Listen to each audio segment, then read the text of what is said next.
สถานที่นี้แม่นดงคสิริบ่อนที่พระโพธิสัตว์เราสิทธัตถะได้มาบำเพ็ญทุกขกิริยาเอิ้นว่าอัตตกิลมัฏฐานุโยคคือการทรมานตนโดยประการต่างๆตามลัทธิความเชื่อของคนสมัยนั้นเหตุการณ์ในตอนนั้นมีพระปัญจวัคคีย์ทั้งห้าคือโกณฑัญญะ วัปปะ ภัตติยะ มหานามะ อัญชชิได้มาคอยอุปถากพระโพธิสัตว์เรา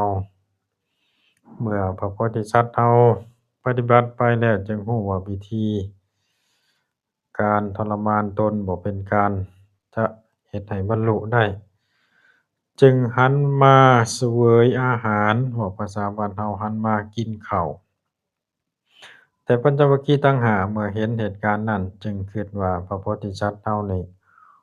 ปฏิบัติผิดออกนอกรูนอกทางการมาเสวยอาหารจะบ่สามารถเฮ็ดให้บรรลุอรหันตสัมมาสัมพุทธญาณได้ปัญจวัคคีย์ทั้งห้าจึงได้หนีพระโพธิสัตว์เรากลับไปอยู่ในสถานที่ของตนคือเก่าพระโพธิสัตว์เราจึงได้ลงจากเขาแห่งนี้ไปบ้านนางสุชาดาจึงได้รับเข้ามัทุปายาสและจึงบำเพ็ญทางจิตอันนี้ก็เป็นเหตุการณ์เรื่องราวที่เกิดขึ้นในภูเขาแห่งนี้ซึ่งพระมหาเกตุศักดิ์ได้มากราบไหว้เคารพสักการะบูชาตามรอย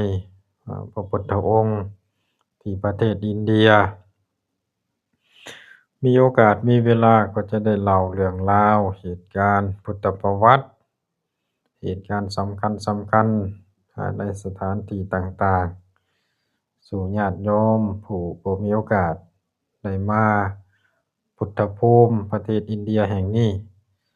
อย่างน้อยๆญาติโยมผู้เบิ่งวิดีโอนำอาจจะเกิดศรัทธาเกิดความเหลื่อมใสประสาทะในพระพุทธศาสนา